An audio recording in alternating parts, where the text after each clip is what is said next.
Bonjour tout le monde et bienvenue sur ODC TV. Aujourd'hui nous parlons du Great Reset, ou pour le dire en français, de la grande réinitialisation. Car de l'eau a coulé sous les ponts, il y a eu la pandémie Covid ou la fraudémie, comme certains l'appellent à juste titre. Il y a eu également le conflit en Ukraine qui a opposé Moscou à l'axe otano-kievien, et puis plus récemment il y a le conflit à Gaza qui prend des allures de plus en plus eschatologiques.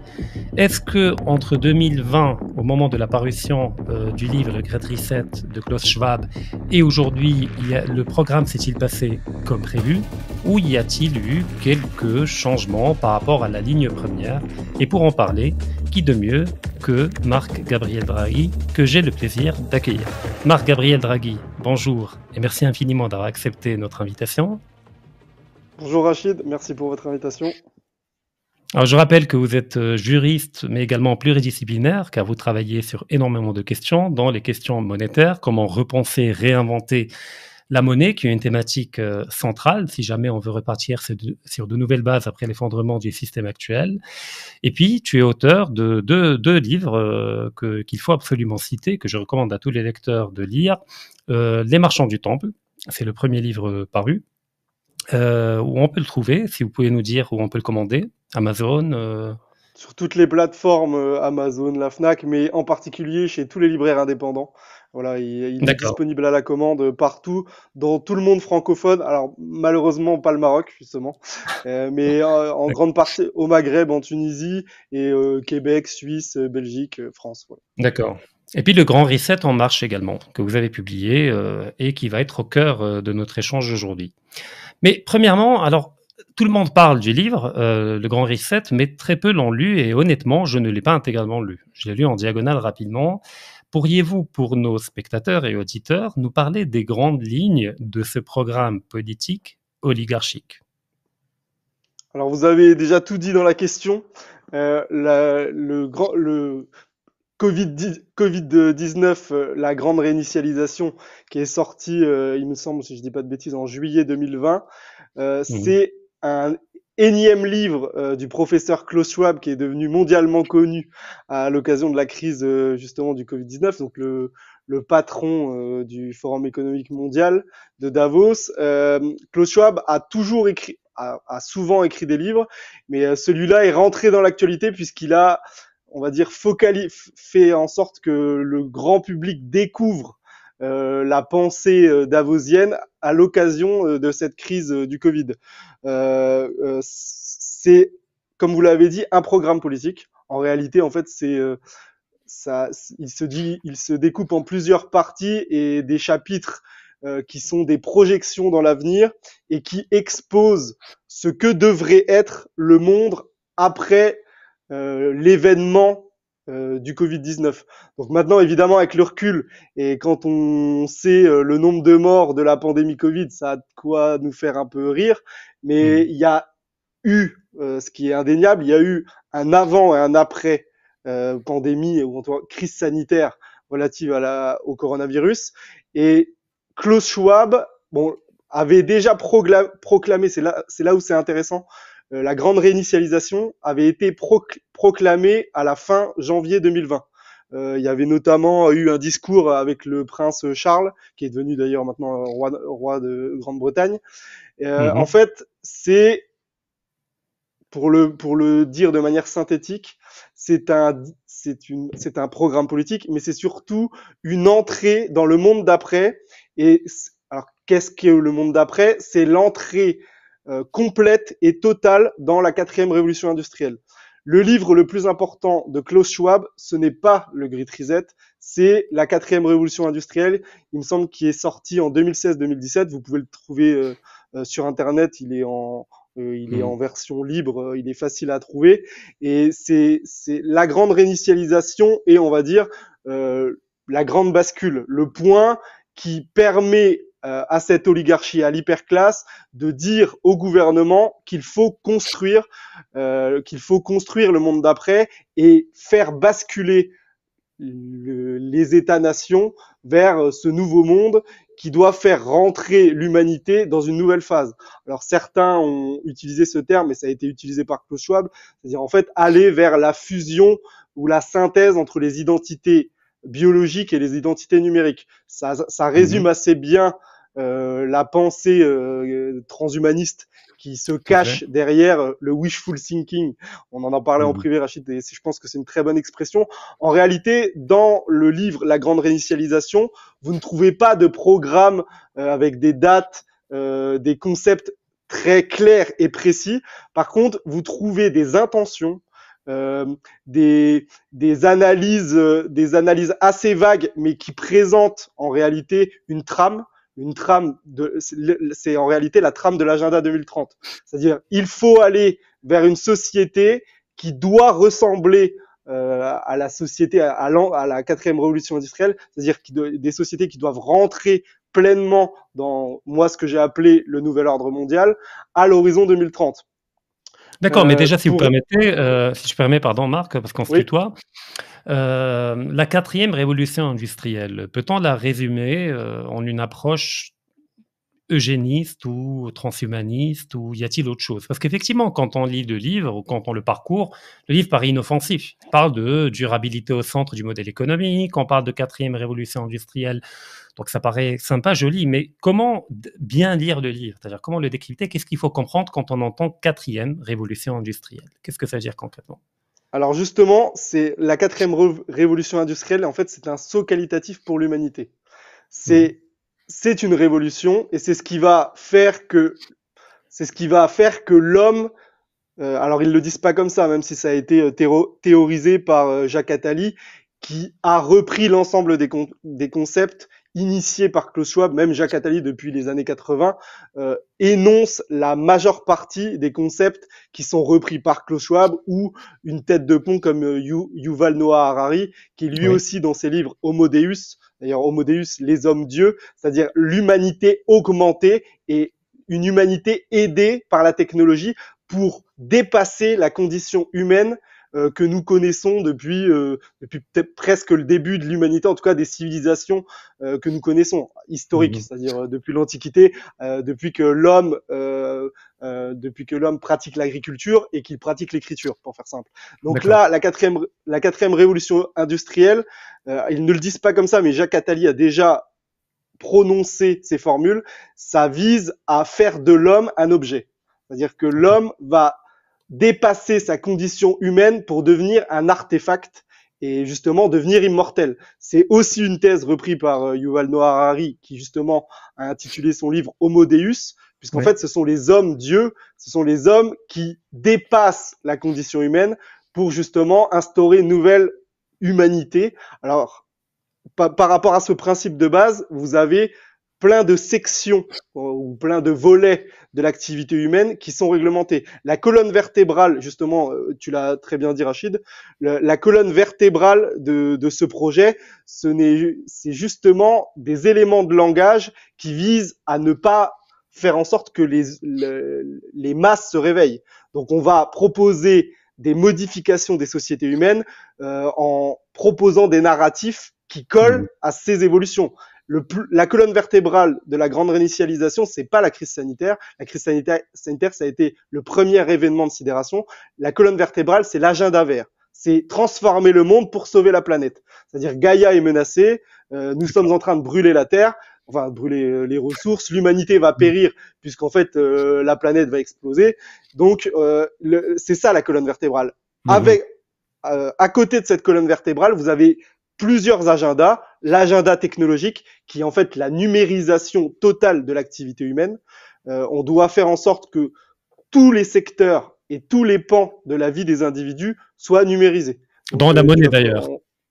Évidemment, la monnaie qui est le sang politique des sociétés, c'est l'objectif prioritaire et principal, c'est la monnaie couplée à l'identité des individus. C'est évidemment le Digital ID, les monnaies numériques de banque centrale qui sont en fait des monnaies numériques programmables, qui sont en fait en gros des grands tickets de rationnement numérique, sont forcément couplés à une redéfinition du monde numérique, donc notamment l'Internet via le contrôle de l'information, et la transposition juridique de l'activité humaine dans le monde numérique. Voilà, c'est pour ça que la digitalisation de l'activité humaine est fondamentale, puisque ça permettra et ça entraînera le contrôle de toutes les activités. On y reviendra si j'évoque Cyberpolygone, puisque en fait, la crise sanitaire a été l'étincelle.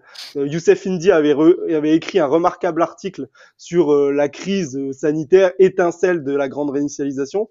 C'est exactement ça. La première étape, c'est-à-dire le premier événement de sidération, qui est en réalité le contrôle par la peur. Alors, je vais pas refaire toutes les analyses qui ont eu lieu depuis 4 ans, mais la crise sanitaire a été un événement de sidération qui a permis de mettre un coup sur la tête aux populations, aux différentes populations, et ça à l'échelle mondiale. Ça a fonctionné, mais ça a fonctionné pendant 1 an et demi, 2 ans.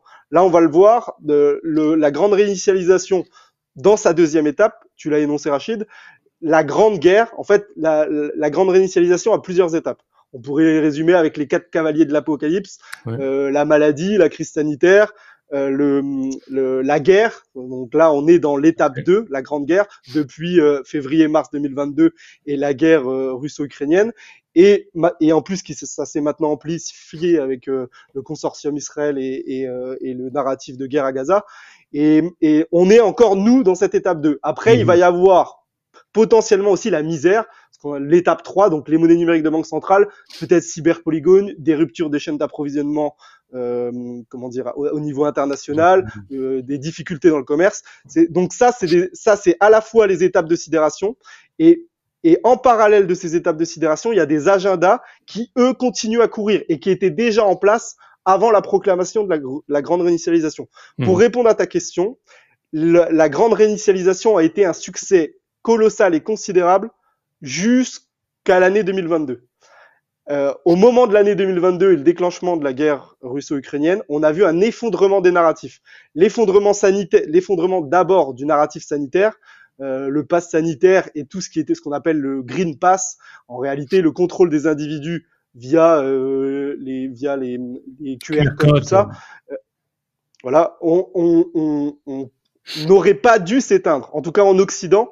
Parce qu'en fait, il y a d'autres pays qui contrôlent assez bien leur population, on pourra y revenir après. La grande réinitialisation ne se déroule pas de manière uniforme, elle a des spécificités et des diversités en fonction des pays où elle se déroule. Évidemment, il y a des exécutants dans chaque pays, et il y a des pays qui sont plus ou moins résistants à cette grande réinitialisation. Tu as cité la Russie. La Russie, il y a une 5e colonne mondialiste, on va dire, qui pratique la subversion mondialiste, pour l'appeler comme ça, mais il y a en effet une partie dans les élites politiques, dans la population, qui résiste à la grande réinitialisation. En France aussi, il y a une partie de la population qui a résisté, par exemple, à l'étape 1 et à la crise sanitaire. C'est pour ça qu'en France, contrairement à l'Italie, l'Autriche, on n'a pas eu de vaccination obligatoire. C'est parce qu'en fait, les services de renseignement faisaient des enquêtes de terrain et voyaient des rapports, et voyaient que s'il y avait une vaccination obligatoire qui touchait les enfants, certaines personnes, il y aurait pu avoir des débuts de révolte. Donc, pour finir, le premier narratif a échoué au moment où le pass sanitaire européen est devenu caduc, c'est-à-dire à peu près à la fin de l'été 2022. Et à ce moment-là, en réalité, Davos avait prévu d'opérer la grande bascule, c'est-à-dire d'enchaîner le narratif sanitaire avec le narratif de guerre pour préparer les nations, principalement occidentales dans un premier temps, à basculer vers une économie de guerre qui est fausse en réalité, mais c'était dans le narratif, c'est-à-dire accepter les coupes budgétaires, le sacrifice de l'épargne, ou tout simplement se chauffer, la crise énergétique, au motif qu'il y avait la guerre Russie-Ukraine. En réalité, avec la recomposition, notamment en France, de l'Assemblée nationale et des oppositions internes, on pourra en parler, Rachid, tu focalises souvent sur les nuances et sur les contradictions internes de certains systèmes ou certaines nations.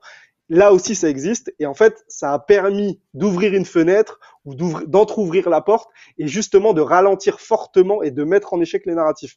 Et là, en réalité, depuis l'été 2022, alors notamment aussi parce que les États-Unis, il y a eu des problèmes en fait techniques et de livraison d'armes, et même diplomatiques de la guerre en Ukraine, plus maintenant l'ouverture d'un nouveau front au Moyen-Orient, la grande réinitialisation a pris du retard.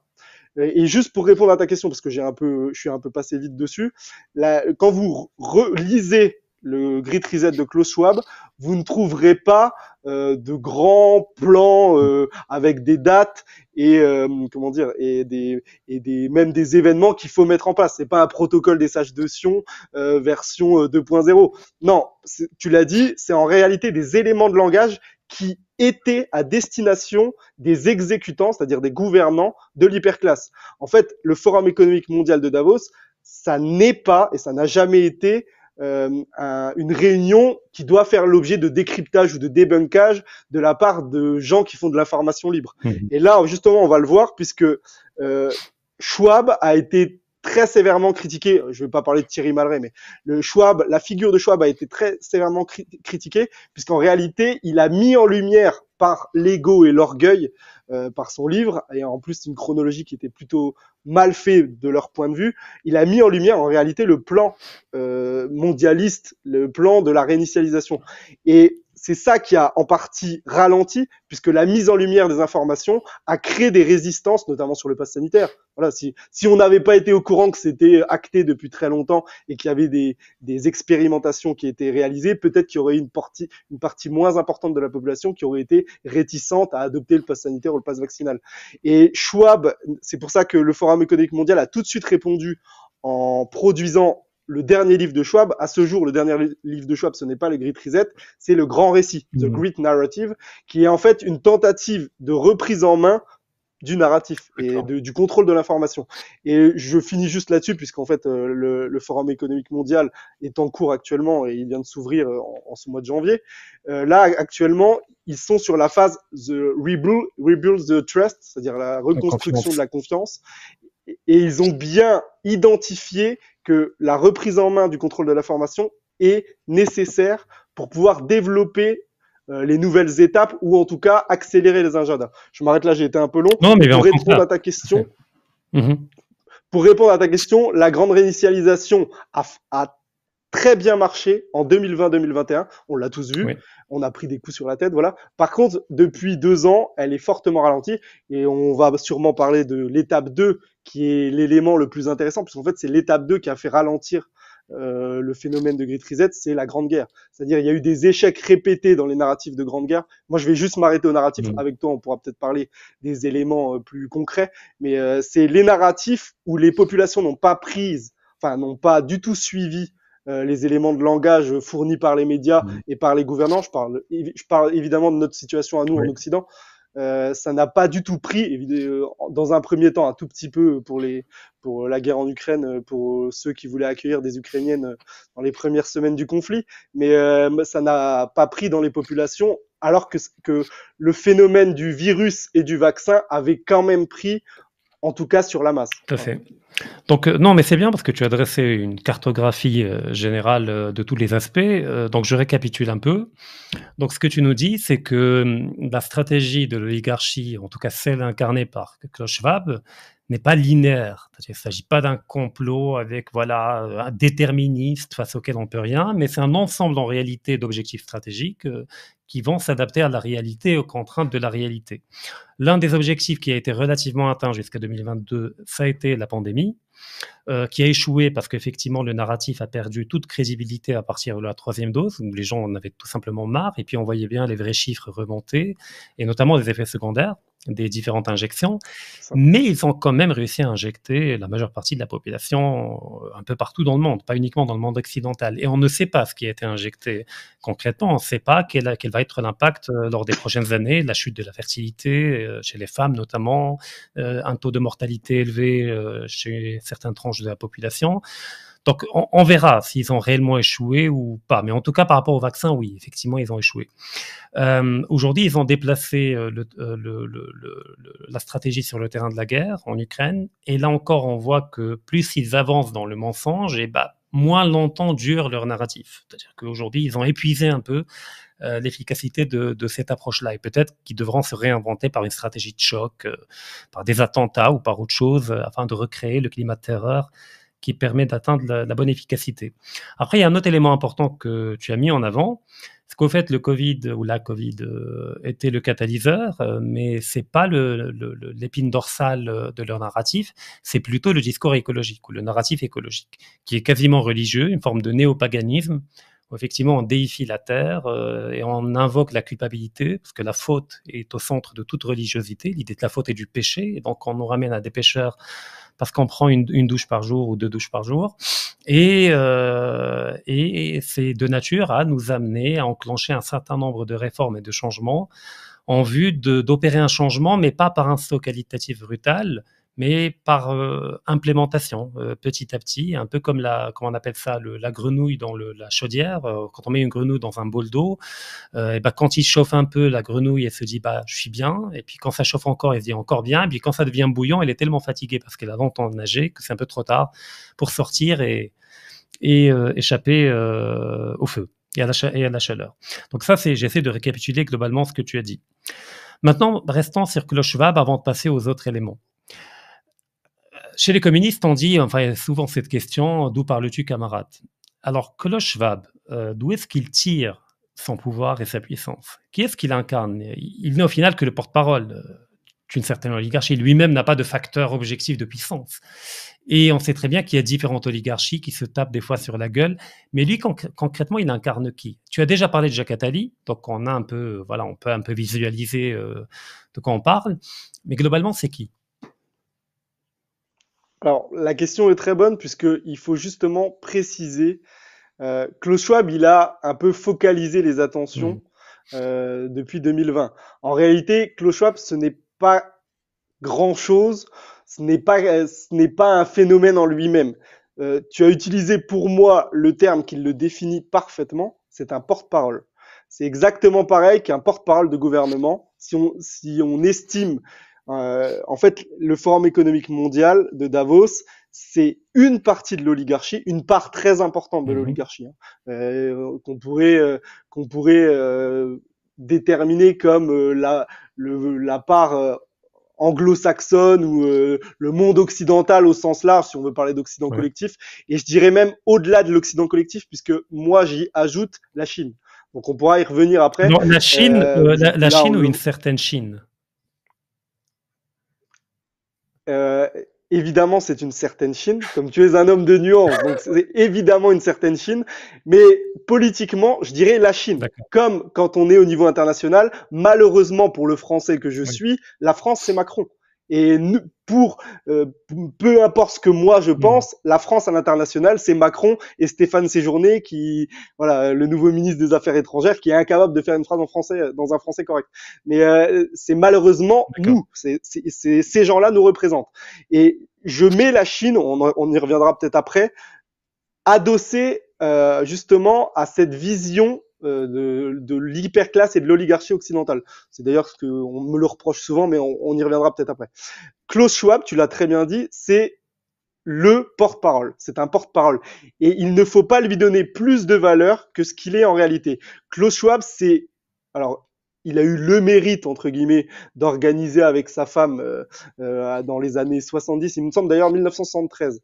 Il a commencé à structurer le Forum économique mondial vraiment à partir des années 70. Mais c'est un obligé des véritables puissances, alors je dirais des véritables puissances financières. Donc pour faire simple et pas aller dans les détails, on va dire Wall Street et la City. Voilà, et je dirais même la City et Wall Street. Et en réalité, Klaus Schwab dans sa formation est un fils d'Henry Kissinger qui vient de décéder il y a peu de temps. D'ailleurs Kissinger l'année dernière, qui était intervenu dans une période de crise du Forum économique mondial où il avait été assez boudé, l'édition 2023 était particulièrement marquée par le fait que peu d'invités, de grands invités s'étaient rendus à Davos. Là, 2024, on voit qu'il y a une réactivation et qu'il y a des grandes têtes d'affiche, Emmanuel Macron et d'autres, qui vont se rendre à Davos pour justement essayer de réenclencher une dynamique. Mais Schwab, c'est un obligé qui donne l'état d'esprit, la dynamique ou ce que souhaiterait l'hyperclasse qui dirige réellement.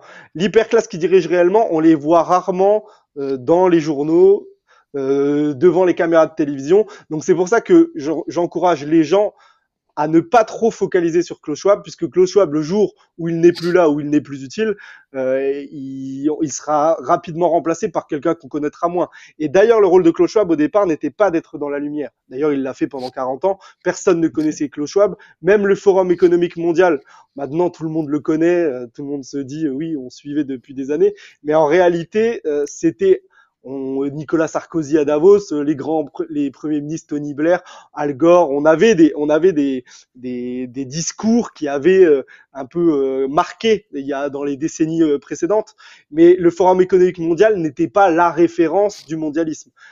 C'est un club et une réunion annuelle. Mais ce qui est intéressant dans le Forum économique mondial, c'est que il y a énormément de données ouvertes qui étaient accessibles au public. Donc, quand il y a eu le grand réveil, parce qu'on est chez des alchimistes qui aiment utiliser à chaque fois le grand réveil, la grande bascule, voilà, la grande réinitialisation, ce qui était intéressant, c'est de voir que, comme tu l'as dit, en fait, par leur ego et leur wishful thinking et le fait qu'ils se sentent tout puissants, ils ont énormément et continuent à le faire. Ils communiquent à travers des publications et ces publications nous permettent de voir quelles vont être les tendances dans les mois et les années qui viennent, notamment sur la digitalisation ou sur des phénomènes sur le développement durable, par exemple les critères ESG, environnementaux, sociaux, de gouvernance. Le Forum économique mondial, en réalité, structure idéologiquement les grandes firmes, les exécutants, BlackRock, McKinsey, MSC, pour ne citer que JP Morgan, voilà, toutes les grandes banques, mais aussi et aussi toute une grande partie de l'industrie chinoise, parce qu'en fait on parle tout le temps des occidentaux, des grandes firmes occidentales, mais le Forum économique mondial est réellement mondial sur plusieurs aspects. De grandes firmes internationales et non occidentales participent à l'élaboration idéologique et à la structuration idéologique de ce mondialisme-là. Voilà. Et voilà. Et pour revenir sur Klaus Schwab, c'est un VRP qui a eu l'autorisation et qui a sûrement rendu des services, évidemment, puisqu'il aurait pas eu l'autorisation. Et d'ailleurs, c'est une figure assez importante, c'est une figure assez symbolique, puisque bon, c'est un Allemand avec un accent assez typique. Il a quand même la faculté de parler plusieurs langues. Voilà, c'est pas quelqu'un. C'est quelqu'un de brillant au sens conventionnel du terme, c'est-à-dire il parle plusieurs langues. Il a quand même une capacité à faire du réseau, plus développé que certains.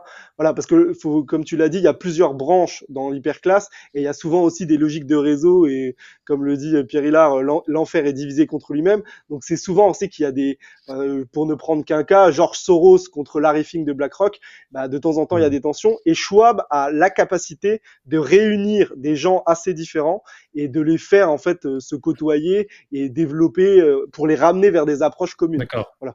C'est pour dire qu'en fait il faut pas focaliser sur Schwab et c'est comme tu l'as très bien dit, c'est un porte-parole.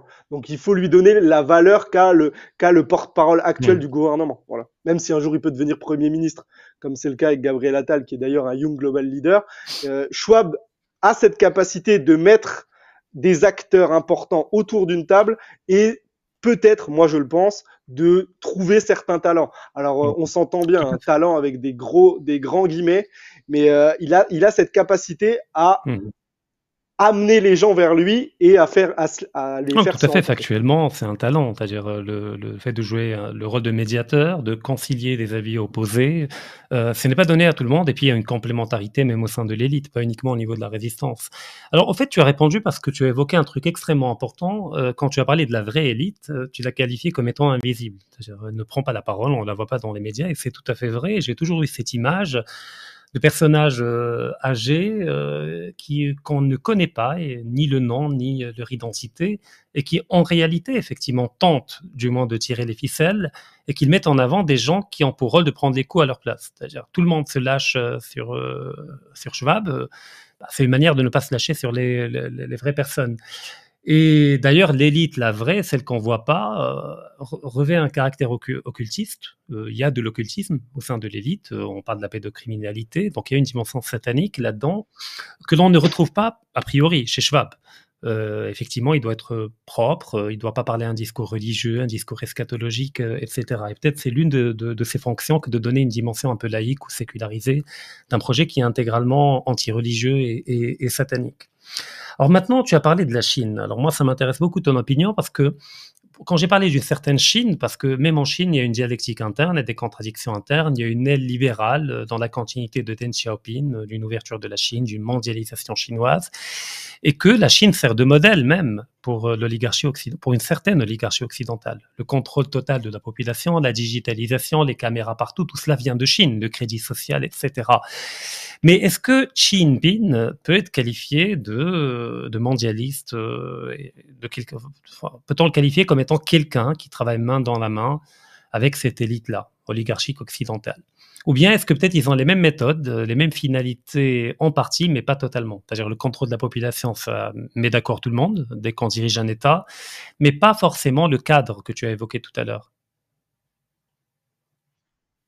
Alors, pour répondre, je vais essayer d'être le plus précis possible. Et même si je vais faire dans la nuance, ce qui est pas forcément, je ne fais pas toujours dans la nuance. Mais la Chine, alors déjà, faire de la politique, pour que les gens comprennent bien ce que je veux dire. Faire de la politique, c'est faire des compromis. C'est-à-dire, ça n'existe pas, il y a que nous, quand on parle ou quand on regarde des émissions ou qu'on est sur Twitter et qu'on fait un commentaire, euh, rien n'est blanc, rien n'est noir. Donc dès que vous faites de la politique, en réalité, faire de la politique, c'est prendre des responsabilités. Prendre des responsabilités, c'est gérer les rapports de force et des fois faire des compromis dans un sens où vous, individuellement, vous n'êtes pas forcément enclin à faire ce compromis ou pas. J'essaie juste pour que les gens comprennent un peu ce que je veux dire. La Chine, euh, en l'état, que les gens, en l'état, moi, de ce que je vois, la Chine en l'état, il y a une partie du personnel politique chinois qui est patriote et qui comment dire, qui fait des concessions pour les intérêts du développement chinois et même qui fait des concessions pour le développement des intérêts de la population, de la masse chinoise. Ça existe. Par contre, je pense qu'actuellement, la majeure partie de la classe politique chinoise est encore, comment dire, occidentalo-compatible, c'est-à-dire dans le sens que l'hyperclasse le souhaite. Alors, je vais prendre un exemple simple. La Chine, tu as cité Deng Xiaoping, la Chine a été poussée, je ne vais pas dire créée parce que je veux pas qu'on interprète mal ce que je vais dire, parce que des fois on me dit oui, il y a des relents un peu racistes, voilà, parce que comme je suis blanc, voilà, et j'ai les yeux bleus, on pourrait dire l'homme asiatique n'est pas autonome, voilà. Et ce que je veux dire, c'est que la Chine, en tant que superpuissance, il y a une part qui vient d'elle-même, c'est-à-dire de la population chinoise qui s'est mise au travail et qui a construit industriellement un appareil productif qui est devenu l'un des meilleurs du monde. Ça, c'est indéniable. Je t'ai déjà écouté, donc je vais pas faire semblant de ne pas t'avoir écouté, Rachid, mais c'est aussi important de comprendre que la Chine a aussi toujours rattrapé une sorte de retard au niveau au niveau du développement technologique et du développement économique. Et il faut aussi comprendre que l'hyperclasse, comme elle a été structurée, a poussé la Chine à devenir l'atelier du monde. Voilà. Je vais essayer de le faire de manière un peu synthétique, mais il y a eu une volonté politique, notamment avec les accords du GATT et de l'OMC, de l'Organisation mondiale du commerce, de désigner la Chine comme l'atelier du monde, ce qui n'avait pas pu être possible de faire, notamment avec la Russie. Donc, la Chine a tiré profit, dans une certaine mesure, de l'agenda mondialiste. C'est ce que je veux faire comprendre. Donc, il y a une clientèle, il y a une classe politique chinoise qui s'est construite consubstantiellement à ce phénomène c'est le phénomène des 40 à 50 dernières années, c'est-à-dire la désindustrialisation progressive de l'Occident qui a été voulue par les classes politiques et dirigeantes de l'Occident, où il y a eu un transfert technologique et productif de la Chine ou vers les pays asiatiques si on veut parler de manière plus large. Et ce que je veux dire, c'est que la Chine a encore les traces politiques de ce clientélisme. C'est-à-dire, quand je dis de clientélisme, c'est-à-dire d'une classe politique occidentale qui concède à la Chine des avantages pour justement que ça profite aussi à l'hyperclasse occidentale, c'est-à-dire à déverser des produits chinois en masse, que ça soit en Afrique ou en Europe ou même aux États-Unis, ça existe et c'est encore le cas. Et ce que je veux que les gens comprennent, c'est qu'actuellement, économiquement, quand on nous fait, moi j'ai intitulé dans mon premier livre un chapitre sur la Chine, ce tigre de papier, c'est aussi pour qu'on comprenne que la dédollarisation qui a été enclenchée et notamment accélérée depuis la grande réinitialisation, c'est aussi un mouvement qui est voulu au niveau international. Et la Chine a son rôle à jouer dans le narratif, même comme la Russie, mais dans un degré qui est complètement différent, pour la dédollarisation du monde, puisque l'hyperclasse a aussi une volonté de défaire les États-Unis en tant qu'hégémonie mondiale et de la ramener à on pourra en parler, à un centre plus régional, tout en conservant un complexe militaro-industriel agressif qui permet de déclencher des guerres quand on souhaite déclencher des guerres. Voilà, pour faire simple. Et on le voit avec le consortium Israël, où on s'aperçoit que le complexe militaro-industriel américain sert davantage certains intérêts que les propres intérêts américains en réel, en nature. Voilà, on pourrait parler de toutes les guerres au Moyen-Orient. Mais donc la Chine, et quand on regarde les flux financiers, notamment les flux d'investissement, et en particulier depuis 2020, les flux d'investissement, notamment des grands gestionnaires d'actifs, BlackRock, The Vanguard Group, toutes les grandes banques, continuent à aller en Chine. Donc dire que la Chine veut détruire les États-Unis parce qu'elle veut devenir le leader mondial, c'est déjà avoir un biais qui ne prend pas en compte la réalité sur le terrain. La Chine, notamment avec les critères ESG, qui continuent à désindustrialiser l'Occident, les critères environnementaux, sociaux et de gouvernance, continue à être développée par la finance, la City et Wall Street, qui est la finance anglo-saxonne, mais qui ne développe pas forcément l'appareil productif et industriel de l'Occident.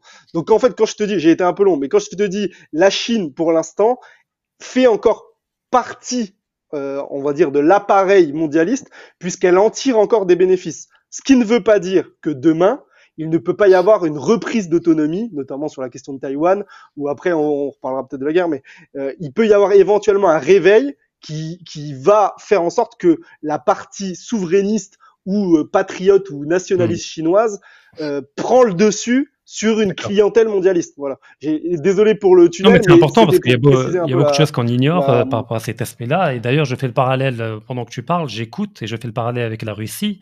Pareil, la Russie, depuis que Poutine a pris le pouvoir, avait fait le choix de l'Occident, je rappelle, avec un rapprochement, une intégration économique, une libéralisation du secteur privé, etc. Et que la Russie n'a finalement été obligée de redevenir elle-même que par l'agressivité de l'Occident. C'est-à-dire que c'est pas un choix, c'est ce que Karine Béché-Golovko explique, c'est une stratégie de défense active, et donc malgré elle, elle redevient elle-même. Et il n'est pas exclu que demain la Chine, si jamais elle est touchée dans ses intérêts vitaux, qu'elle sorte de ce jeu de dupes, où effectivement elle cherche à profiter du mondialisme en même temps que le mondialisme cherchera à profiter de la Chine, et d'entamer une vraie rupture par rapport à ce schéma-là. Peut-être ça sera trop tard ou pas, on le verra. Autre élément intéressant que tu as évoqué, j'ai une question par rapport à cela, par rapport à la dédollarisation. Tu as dit qu'elle est voulue même par l'oligarchie mondiale, en l'occurrence occidentale, et qu'au fait, quand la Chine entame activement une politique de dédollarisation, c'est pas pour faire mal à l'oligarchie mondiale, mais c'est pour faire mal aux États-Unis peut-être, mais pas à l'oligarchie mondiale qui a ce projet-là.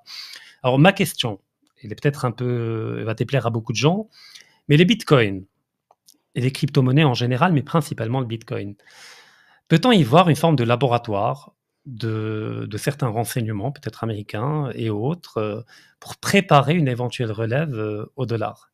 D'où le fait qu'on ne connaît pas le fondateur du Bitcoin, on parle d'un nom japonais, un personnage qui n'existe pas. N'est-ce pas une forme de laboratoire qu'il faut contrôler, parce qu'il ne faut pas qu'il remplace trop tôt les monnaies conventionnelles, mais où on va chercher à tâtonner et à voir est-ce que ça pourrait marcher ou pas, et pour aller vers la monnaie numérique, qui est une forme de crypto-monnaie contrôlée par la Banque centrale. Alors moi, je me fais souvent attaquer sur ce sujet, puisqu'en fait, le Bitcoin est totalement un laboratoire et une expérience qui cautionne le narratif déjà de monnaie numérique de banque centrale. C'est-à-dire, si vous n'avez pas le Bitcoin et les crypto-monnaies, vous n'avez pas de banque centrale qui vous explique que le Bitcoin est une menace et une concurrence, alors que dans la réalité, ça n'a jamais été une concurrence. Aucun échange international d'envergure et même de réels échanges internationaux productifs ne se sont faits en crypto-monnaie. Donc là, en plus, avec l'ETF BlackRock, j'ai envie de vous dire, ceux qui voulaient détruire la City et Wall Street avec le Bitcoin, ils vont être riches en CBDC, c'est le seul avantage qu'ils auront. Et encore en CBDC, ils seront jamais riches puisqu'il y aura un contrôle a priori. Donc bon, bref. Mais tu as totalement raison. En réalité, l'industrie de la cryptographie, je vais essayer de faire court parce que j'ai déjà développé pas mal sur ça. Et bon, les Oui, gens ça vont va. attaquer quoi qu'il arrive parce que ils ont un peu, ils réagissent sur de l'émotion en réalité, puisqu'en fait le Bitcoin a été présenté, il est apparu dans le narratif médiatique en 2011 quand la colère contre Wall Street était la plus forte. C'est-à-dire après la crise des subprimes de 2008 et l'effet Obama, on a dit Obama est le nouveau Roosevelt ou je sais pas quoi, il va nous sauver de la crise de 1929. On a vu qu'Obama c'était pas ça du tout. Et il y a eu le mouvement Occupy Wall Street et donc il y avait une forte colère dans l'Occident contre les banques, contre les banques occidentales. Le Bitcoin est arrivé et c'est devenu la panacée, l'instrument qui allait nous désesclavagiser et nous permettre de lutter contre l'asservissement. Tu as totalement raison. Derrière l'industrie de la cryptographie, c'est la NSA, c'est la National Security Agency. Derrière, il y a aussi la CIA et le Bitcoin, bon, en plus, on le voit, si ça avait réellement été dangereux pour les États, soit ils n'en auraient pas parlé, déjà dans un premier temps, et ils l'auraient annihilé dès le départ, parce qu'en fait, un État, le Bitcoin, même encore maintenant, je vais pas aller dans les détails, mais sur l'attaque des 51%, tout ça, mais il est déjà, on peut en prendre le contrôle. Voilà, même si on vous dit qu'il est décentralisé, non, c'est pas possible. En réalité, déjà, BlackRock va en prendre, via l'ETF, Bitcoin Spot, va en prendre contrôle. Et c'était normal puisqu'en fait le Bitcoin est fait pour le présenter comme l'or numérique de demain. C'est-à-dire en 2030 vous ne posséderez rien, mais vous serez heureux parce que l'un des objectifs, les objectifs du Great Reset, c'est de vous sortir du monde d'après. Donc le but c'est que vous n'ayez pas de maison, pas d'épargne, donc pas d'or et d'argent, qui sont les vraies épargnes historiques et que les riches achètent, pas de terres agricoles, pas de bois, pas de biens immobiliers. En fait, tout ce que les ultra riches continuent à acheter, peut-être même pas d'œuvres d'art avec les NFT. Voilà, peut-être que c'est les NFT. Oui, merci Rachid. Bon, tu as tout compris, mais bon, en 2021, fallait s'émerveiller devant les NFT. Bon, maintenant, il y en a beaucoup qui sont revenus sur les NFT, mais le Bitcoin, en fait, là, va être transformé en or 2.0. On a bien compris que c'était plus une révolution monétaire, puisque BlackRock va devenir, en plus ils ont investi, ça fait des années que les grandes banques ont investi dans le minage du Bitcoin, avec le Bitcoin Mining Council. Bon, je vais pas rentrer dans les détails, mais il y a déjà un contrôle de fait. En plus, il faut déjà croire à la légende Satoshi Nakamoto. Tu l'as très bien dit. Moi, j'ai plusieurs chapitres dans mes livres sur le Bitcoin pour ceux que ça intéresse. Mais en fait, en réalité, le Bitcoin, déjà, il permet le narratif CBDC. Donc déjà, il faut s'en méfier. Et ça fait aussi que la plupart des gens qui sont révoltés contre la puissance des réseaux bancaires et financiers et qui veulent mettre à l'abri leur épargne, les jeunes, on va dire, ne fuient plus vers l'or et l'argent, ce qui était le cas jusqu'en 2008 de la quasi-totalité des gens qui voulaient prendre des assurances contre la crise, pour faire simple. Bah maintenant, il y a une pompe à liquidité qui s'appelle le Bitcoin et qui permet de pomper les dizaines de milliers de dollars que des gens auraient investi dans de la pierre sur un appartement dans une petite ville de province ou dans des terres agricoles en Tunisie, j'en connais, ou au Maghreb, j'en connais qui le font. Et la richesse réelle et concrète. Voilà. Après, je vais pas aller au-delà, mais en effet, ce que tu as soulevé, c'est totalement c'est le point de vue géopolitique pour moi le plus pertinent, c'est qu'en réalité, les États-Unis seront certainement la grande puissance qui adopteront le plus tard la monnaie numérique programmable, c'est-à-dire le dollar digital. Pourquoi ? Parce qu'en fait, les États-Unis profitent de toute l'économie de la crypto-monnaie, c'est-à-dire des stablecoins, USDT, tout ça, et le Bitcoin. Puisqu'en fait, ça leur permet de soutenir leur économie et en même temps les gens vont vers les crypto-monnaies qui sont les moins volatiles. Le Bitcoin, même s'il est volatile, ou l'USDT qui est adossé à $1, c'est-à-dire un USDT, il y a la caution $1. En réalité, ça permet de soutenir l'économie américaine et ça empêche la dédollarisation d'accélérer, puisqu'en fait, pour être simple, 98% de l'économie crypto-monnaie, ce qu'on appelle la DeFi, la finance décentralisée, est faite en dollars, puisque les bitcoins et les stablecoins sont leur corollaire, c'est le dollar, puisque le dollar est la monnaie d'échange internationale, encore maintenant. Voilà. Donc les crypto-monnaies servent l'économie américaine. Et c'est pour ça que l'agenda du dollar digital est beaucoup moins promu aux États-Unis, et c'est pour ça aussi qu'on voit des candidats à l'élection présidentielle américaine qui font la promotion du Bitcoin ou des stablecoins. D'ailleurs, le Congrès explique la tendance des stablecoins, qu'en fait ça pourrait profiter à l'économie américaine, puisqu'en fait ils le voient et ils le savent très bien. Et c'est eux qui pilotent la technologie. Derrière l'industrie de la cryptographie, vous avez des agences de renseignement qui sont essentiellement la NSA, la CIA évidemment, mais surtout la NSA et des agences de renseignement notamment israéliennes. Voilà. Et bon, après, je vais pas rentrer dans les détails parce qu'il faudrait faire une émission refaire après. précise dessus. Non, mais tu as raison d'évoquer que à les l'occasion, stablecoins permettent de créer une demande artificielle de dollars. Parce qu'effectivement, pour le cas du pétrole, c'est de moins en moins le cas. On voit bien que beaucoup de pays comme l'Arabie Saoudite cherchent à le vendre dans d'autres monnaies. Et par effet de phase communicant, il faut créer une autre demande artificielle de dollars afin de maintenir les cours. Notamment si on met cela en perspective avec les politiques monétaires totalement folles de planche à billets qui ont été entamées en 2007-2008 et qui ont explosé durant le Covid avec des niveaux de création monétaire totalement astronomiques. D'accord. Alors maintenant, comme on est limité par le temps, j'aimerais en venir rapidement à la question du conflit au Proche-Orient, parce qu'on oppose souvent deux types d'élites. D'un côté, on a l'élite territorialiste, celle de l'extrême droite israélienne, qui a un projet territorialisé, celle d'un État avec des frontières, avec une approche militariste. Et de l'autre côté, c'est la vision d'Attali, de George Soros et de Schwab, qui résonne plutôt à une échelle mondiale, à une échelle qui est déterritorialisée. D'où le fait que souvent il y a des clashs entre Soros et Netanyahou qui se tapent sur la gueule entre eux par rapport à cette perspective-là.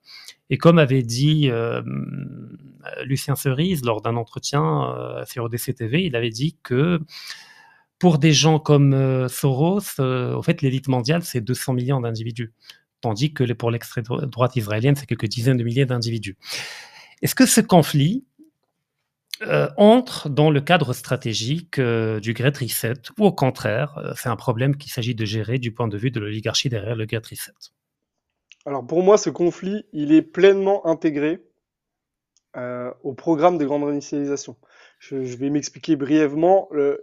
Israël, j'appelle Israël le consortium, c'est-à-dire c'est un consortium, c'est comme une méga entreprise.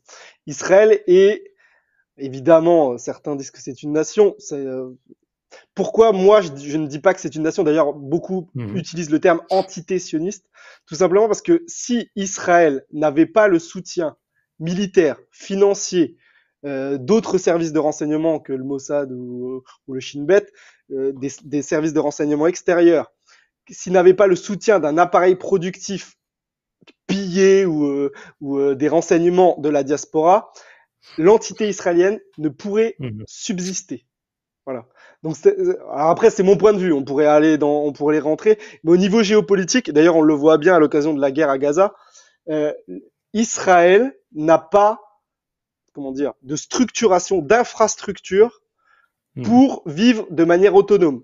Je prends un exemple tout simple, la France, si demain la France décide de couper les ponts avec tout le monde, faire des ruptures diplomatiques, un Frexit et dire en gros on parle plus aux Américains, les Russes vous êtes méchants quand même, on veut pas de votre gaz, la France réussirait quand même, alors je dis pas que ce serait le paradis sur terre, mais elle réussirait quand même à avoir un certain niveau d'autonomie et à ne pas disparaître. Elle se ferait pas envahir par l'Allemagne par exemple ou par l'Italie. Elle arriverait à avoir un certain niveau d'autonomie. Le Maroc pareil par exemple. Le Maroc, si demain le Maroc dit à tout le monde arrêtez de nous embêter, on devient la Corée du Nord d'Afrique, on s'isole sur nous-mêmes, le Maroc a des infrastructures, bon après je vais pas rentrer dans le détail de l'histoire tout ça, mais a une autonomie propre qui existe réellement. Le cas de l'entité israélienne est particulier puisqu'en réalité c'est un consortium. Donc je l'ai documenté dans mon premier livre avec des sources israéliennes officielles qui datent du début de la fin du 19e siècle et début du 20e.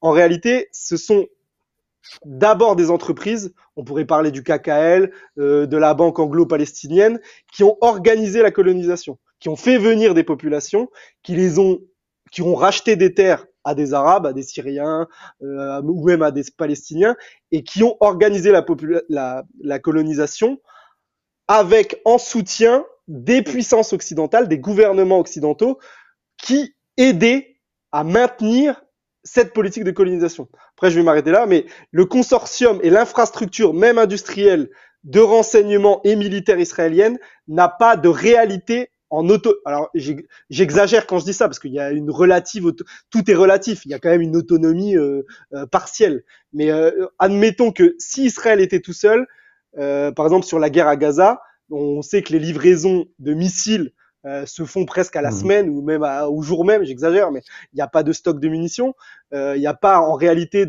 d'industrie lourde comme le fait la Russie par exemple. La Russie, sans avoir basculé dans une économie de guerre, a réussi à maintenir un front où elle a quand même plusieurs puissances qui se sont liguées contre elle, et à maintenir une économie de guerre sans entrer réellement dedans, parce qu'il n'y a pas de réquisition, on fait pas travailler les femmes pour voilà. Là, parce que Israël en serait totalement incapable. En plus, la modernité a structuré aussi la population israélienne. Donc là où l'armée israélienne était peut-être fort en 1967, en 1973 avec des militaires, on va dire un peu plus virils, ou voilà, on voit aussi que c'est une armée qui a les défauts de ses qualités. C'est-à-dire, en fait, c'est une armée qui pratique la guerre de 5e génération maintenant, complètement, avec des drones, de l'intelligence artificielle. On le voit avec certains assassinats, notamment les drones snipers, des missiles laser. Bon, je vais pas rentrer dans les détails, mais c'est une armée qui est ultra sophistiquée sur le plan technologique.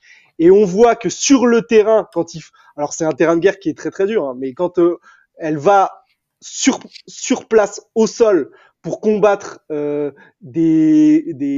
on va dire des terroristes ou des résistants palestiniens, peu importe le terme qu'on emploie, mais on voit qu'il y a un déficit chronique de pratique, puisque c'est une armée qui n'a pas été structurée, même avec une conscription et un service militaire qui est assez long, qui n'a pas été structurée pour le réel combat, la guerre, c'est-à-dire la guerre au sol. Donc, si vous avez un abandon, demain les États-Unis disent les affaires d'Israël sont les affaires d'Israël, il n'est pas certain que l'entité israélienne ait de grandes chances de survie. Alors quand on dit ça, certains pourraient s'enthousiasmer de ces déclarations. En réalité, ça peut faire peur, puisque Youssef Indy a déjà parlé du projet Samson. Il y a aussi dans la dialectique israélienne, dans le langage israélien, toujours la survie. C'est-à-dire, en fait, quand elle entame un conflit où c'est clairement le consortium israélien, par exemple, là, qui est l'agresseur, parce qu'on pourrait revenir sur le 7 octobre, mais il y avait des renseignements, des remontées des renseignements et des rapports, même des ministres des Affaires étrangères, notamment égyptiens, qui avaient alerté Israël sur le fait que quelque chose se préparait. On voit bien qu'en fait, peu importe que ça soit l'agresseur ou pas, Israël est toujours dans la communication sur la survie. Ce qui n'est pas totalement faux, puisqu'en réalité, si le jour où Israël perd une guerre, pas dans le sens où, par exemple, les Gazaouis qui ne représentent rien en termes d'effectifs militaires, mais si Israël perd une guerre, ça sera très compliqué pour elle, au niveau des infrastructures, de survivre. Enfin, en tout cas, si on arrête l'expansion et qu'on arrête le soutien inconditionnel des exactions israéliennes, ce sera compliqué pour elle de survivre, en tout cas en l'état. Ça ne veut pas dire que des juifs ne pourront pas vivre en Palestine, ce qui est un autre débat, mais par contre un état juif au sens de la constitution, enfin il n'y a pas de constitution en Israël, mais au sens où les Israéliens, notamment le gouvernement d'extrême droite actuel, le conçoit, ce sera très difficile. Je m'arrête là, mais c'était pour dire aussi que Israël bénéficie de soutien évidemment politique, mais aussi de tous les exécutants de la grande réinitialisation.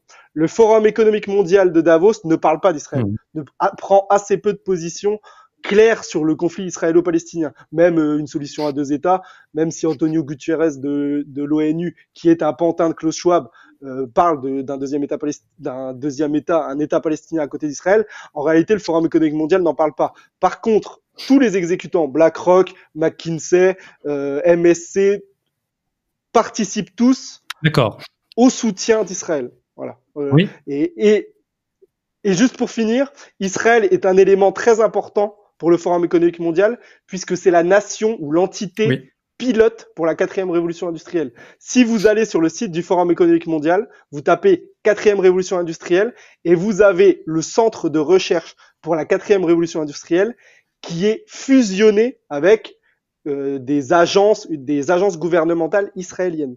Donc, quand je dis c'est le pilote, c'est le poisson pilote, c'est-à-dire c'est la nation qui met le plus de choses en œuvre pour coller aux thématiques du Forum économique mondial.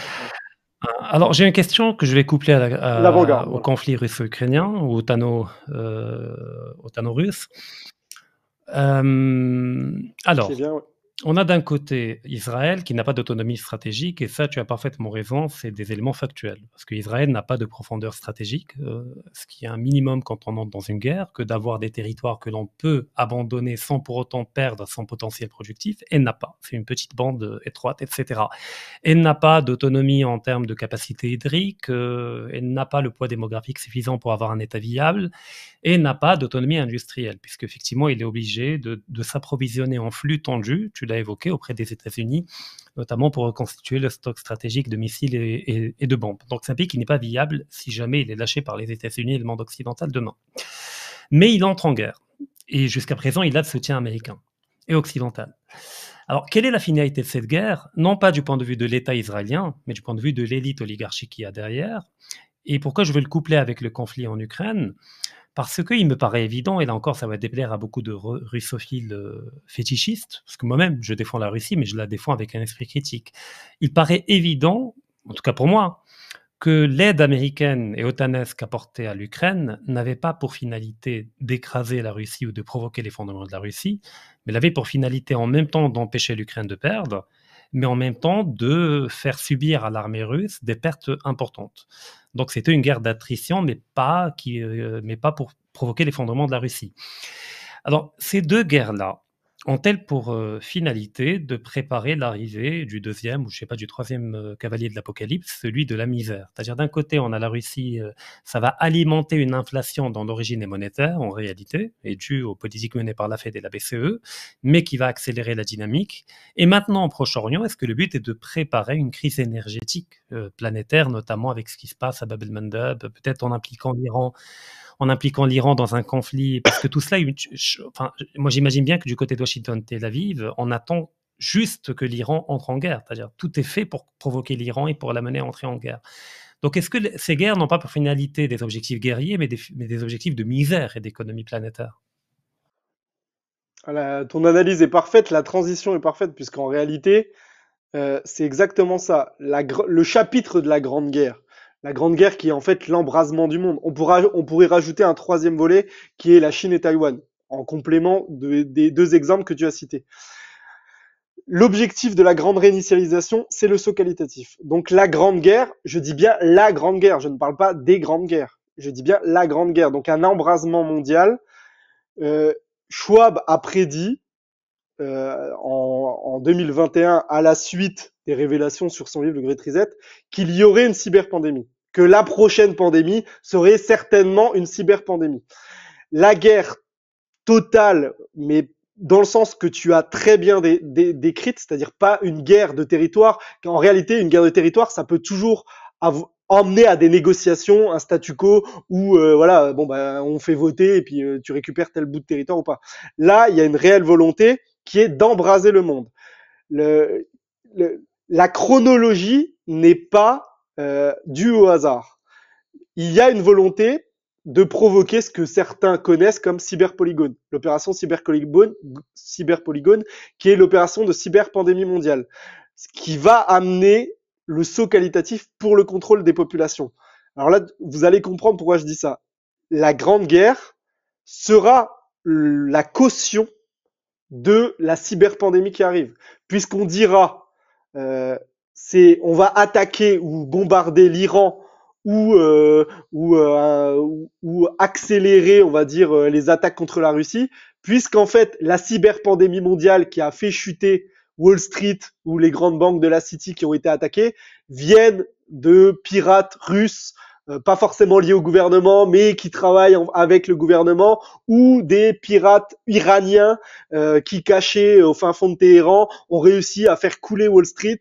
Donc, il est important de contrôler l'internet mondial et le fameux reset, le mot qui a été utilisé, je pense qu'il va avoir une application concrète. Schwab a dit qu'il y aurait une cyberpandémie avant 2025. Donc on est en 2024, donc on peut estimer que si vraiment il a, on va dire, un petit peu d'informations dans les plus hautes sphères, on n'en est pas très loin. Moi, je pense qu'ils ont pris tellement de retard que il est probable qu'elle arrive après. L'horizon, au final, c'est 2030. Mais tu l'as dit, là, les narratifs de guerre qu'on nous présente et qui sont des guerres réelles, et la souffrance, personne ne saurait nier la souffrance des Gazaouis. Il y a aussi une épuration ethnique ou aussi une épuration ethnique de la Palestine, parce que qui ne concerne pas que Gaza, la Cisjordanie, le bombardement du sud Liban, qui tout est fait pour qu'il y ait un embrasement de la région. On voit que les Libanais et les Iraniens Ils se retiennent, sont en fait. Ils vraiment se des joueurs retiennent d'échecs. pour ne pas intervenir. Comment? Oui, oui, ils se retiennent parce qu'en fait, ils comprennent quel est le plan. Je pense qu'il y a une réelle volonté de ne pas jouer le jeu qu'on veut leur voir jouer.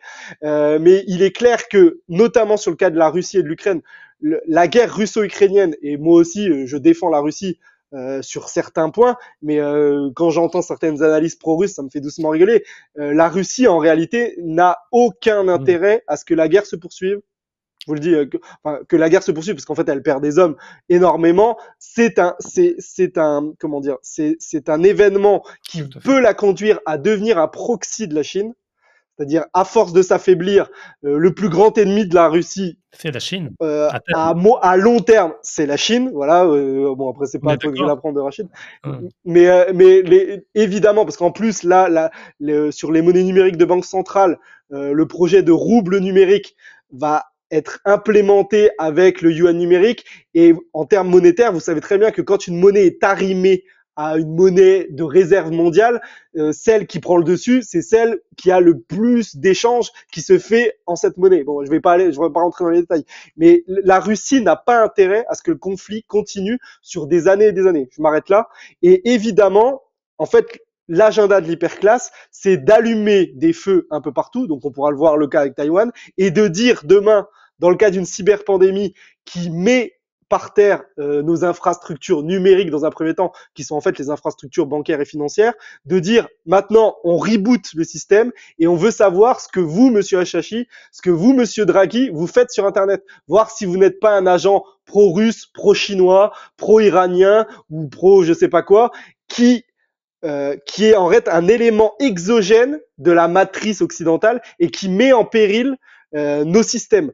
Et c'est pour ça que la blockchain, la tokenisation des actifs, qui est en réalité un livre qui écrit, des nœuds où tout est écrit, a un intérêt pour l'oligarchie, puisqu'en fait, ce sera une industrie numérique du contrôle. Et d'où après le fait de mettre en place l'identité numérique. Et s'il y a une rupture rude et rigide des chaînes d'approvisionnement par le fait des attaques, des cyberattaques, après on peut aussi imaginer une bombe nucléaire tactique qui tombe sur une infrastructure de serveurs ou une centrale nucléaire électrique, c'est-à-dire sur l'approvisionnement électrique. Tout est parce qu'en plus il y a des attaques qui sont faites sur les infrastructures, notamment aux États-Unis. Mais en réalité, par exemple, Cyberpolygon, quand vous étudiez Cyberpolygon, vous apercevez que Cyberpolygon, c'est des agences de renseignement anglo-saxonnes, britanniques, américaines, le Mossad israélien, couplé avec des institutions gouvernementales russes et des banques commerciales russes jusqu'en 2021, et ils ont fait des tas d'essais, des expériences. Donc c'est pour ça que tout est à relativiser. Rien n'est blanc, rien n'est noir. On est souvent dans des zones grises et in fine, il faut toujours se poser la question à qui profite le crime.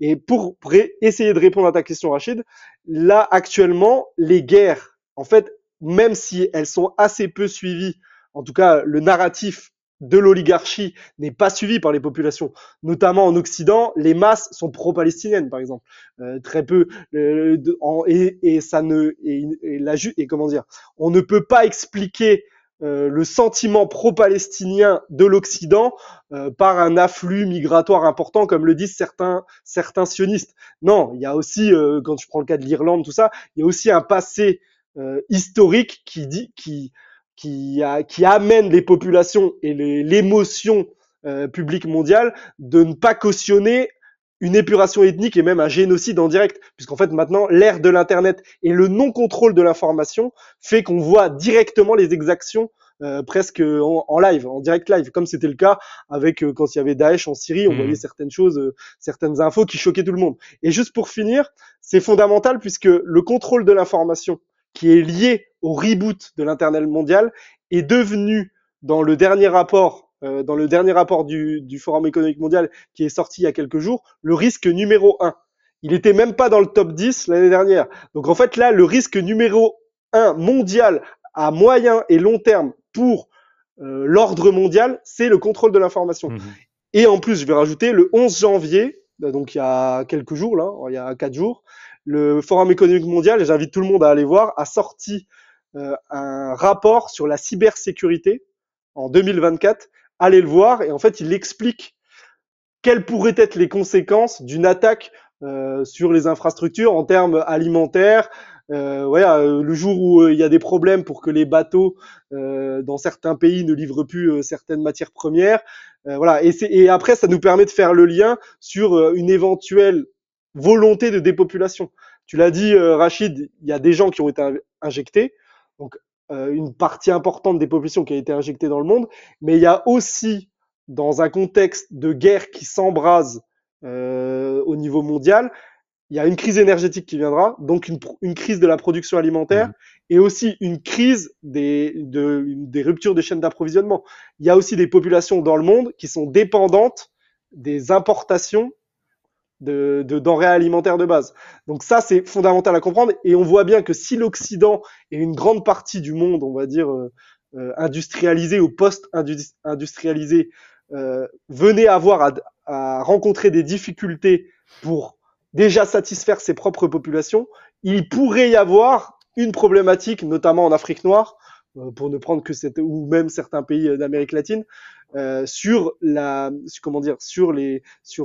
satisfaction des besoins élémentaires de la vie des individus. Des risques de famine à grande échelle. Oui.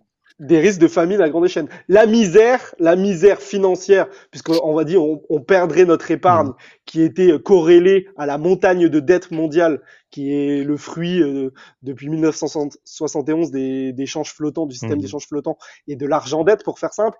On pourrait avoir une liquidation de l'épargne dans un premier temps, donc plus de capacité financière, même de la part des populations les plus aisées, et une situation plus de cash, plus de cash. Et évidemment, comme pour la crise sanitaire avec le Covid, on nous a proposé tout de suite un vaccin, l'oligarchie nous proposerait un reboot de l'internet et un contrôle de qui fait quoi sur internet, adossé à l'identité digitale et les monnaies numériques de banque centrale qui seront infaillibles puisqu'attachées à la blockchain. Et un revenu universel, pour faire passer la pilule un peu. Et voilà, le paquet. Tout à fait.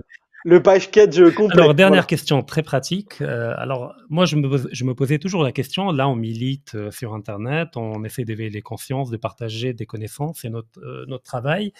Mais je me suis toujours dit, et si demain, l'oligarchie décide de débrancher Internet? Ça devient trop chaud, trop dangereux, trop compliqué. Elle peut le débrancher, couper des câbles sous-marins, faire péter des serveurs. Et on se retrouve totalement isolé, atomisé, fragmenté, chacun dans son petit coin, et incapable de nous organiser pour résister. Alors que ce soit le scénario de la coupure d'Internet ou l'autre scénario du contrôle total, puisque ça revient au même, parce qu'on va être éjecté, nous qui portons un discours alternatif, comment faut-il se préparer pour le monde d'après? Parce qu'il est inéluctable, alors pas dans la forme qu'il va prendre, ni dans les dates et les événements, mais de toute manière, ça va arriver d'une manière ou d'une autre. Faut-il réinvestir le champ du réel? Et quel conseil donneriez-vous aux jeunes qui nous écoutent? Alors pour moi, c'est exactement ce sur quoi il faut insister. Le réel est le plus important. C'est un mème sur Internet, mais le Forum économique mondial, c'est en gros, en 2030, vous ne posséderez plus rien, vous serez heureux. Donc, il faut faire exactement l'inverse de ce que veulent nos élites pour nous. Donc, moi, j'encourage déjà les gens à un niveau individuel, au niveau monétaire et au niveau épargne, à réinvestir les premiers actifs que vos grands-parents utilisaient ou avaient en tête quand on disait quelqu'un qui est riche, l'or, l'argent. Et toutes les civilisations ont la même conception en réalité, la civilisation islamique, la civilisation gréco-romaine européenne, chinoise, l'or et l'argent, tout le monde sait ce que ça veut dire. indienne, voilà, mais africaine, voilà. Donc ça, dans un premier temps, je vous encourage à reprendre en main votre épargne par l'or et l'argent métal que vous possédez en direct et en tangible, puisque c'est ce qu'on veut pas que vous justement que vous accédiez. C'est quelque chose qui on veut vous éloigner vers ça. Après, évidemment, si vous le pouvez, et ça c'est toujours si vous le pouvez, être propriétaire de votre résidence principale, de votre domicile. Si vous le pouvez, avoir des accès à des terres agricoles pas loin, connaître un agriculteur, un fermier, vous rapprocher peut-être plus du monde rural et vous éloigner des smart cities, parce qu'en fait actuellement des grandes villes du monde d'après, actuellement notamment en Occident, on peut bénéficier de tous les avantages d'une smart city en vivant à 20 à 30 kilomètres de celle-ci. C'est encore possible. Si vous faites marcher un peu vos neurones, c'est totalement possible. Et donc, il y a encore des possibilités de marge de manœuvre. Il y a des pays, notamment vous, Rachid, sur certains aspects, qui sont plus favorables à être moins esclavagisés. Notamment sur l'accès aux terres agricoles, sur la fiscalité. Donc, si vous le pouvez, vous pouvez mettre des choses en place pour fuir. Mais juste pour que les gens comprennent, j'encourage les gens à avoir de l'or et de l'argent pour mettre en sécurité leur épargne, avoir une voiture et ne pas acheter une voiture en leasing, voilà, c'est-à-dire avoir une vraie voiture qui vous appartient à vous, c'est-à-dire c'est un investissement. Si vous le pouvez, avoir votre résidence principale et la chose la plus importante, faire des enfants. C'est-à-dire vous marier en Occident maintenant c'est presque devenu un gros mot, mais vous marier avoir le mariage hétérosexuel, c'est-à-dire le vrai mariage, un homme, une femme, qui permet la filiation, et avoir des enfants, si vous le pouvez. Alors, voilà, c'est toujours si vous le pouvez en condition, puisqu'en réalité, l'objectif final de l'hyperclasse, c'est d'une manière ou d'une autre, restreindre la population.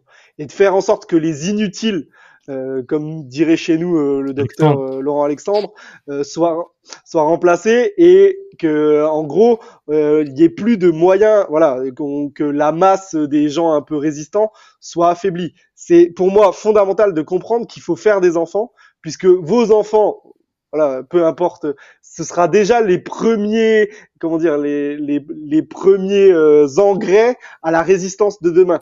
Et c'est la meilleure solution pour acquérir l'immortalité, pour ceux qui seraient tentés par une immortalité à l'homo deus schwabienne. En réalité, la seule immortalité qui vaille, c'est les enfants. Donc, si vous voulez avoir une prospérité ou voilà, un destin dans le monde, dans les siècles à venir, faites des enfants. Et n'oubliez pas que ça n'a, voilà, le seul but dans la vie, c'est aussi la descendance. Et ça peut être aussi la descendance spirituelle et intellectuelle.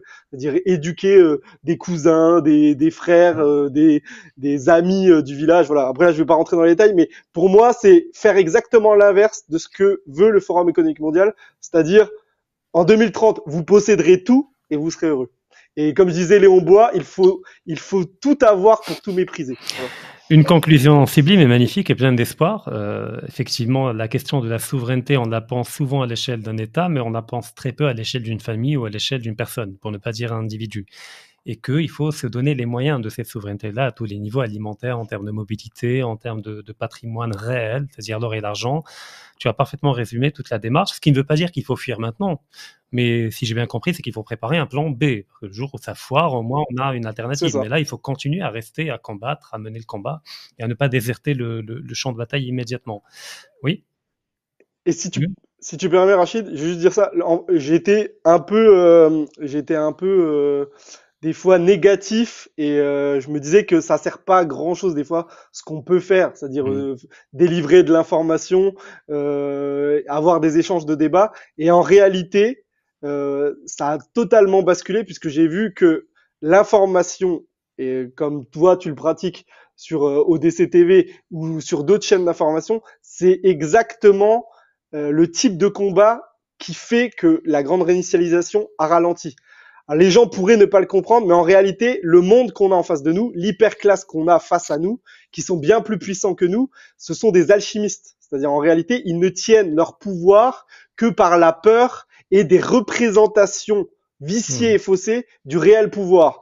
Donc, les mots, la vérité et les mots, la vérité rendra libre, voilà, mais la vérité et les mots et la véritable information peuvent les conduire à des échecs. Et en réalité, il est fondamental de continuer à combattre puisque ça leur met véritablement des bâtons dans les roues. Tout à fait, le mensonge est toujours fragile parce qu'il a besoin tout le temps d'être alimenté et entretenu, contrairement à la vérité qui se suffit à elle-même.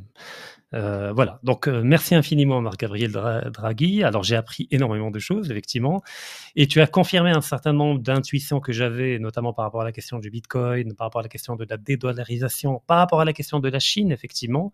Ça permet d'apporter énormément de nuances. Alors pour les gens qui aimeraient commander tes livres, alors je vais mettre les liens dans le descriptif de la vidéo. Et pour les gens qui voudraient te suivre sur YouTube, alors qu'est-ce que tu leur recommanderais comme plateforme?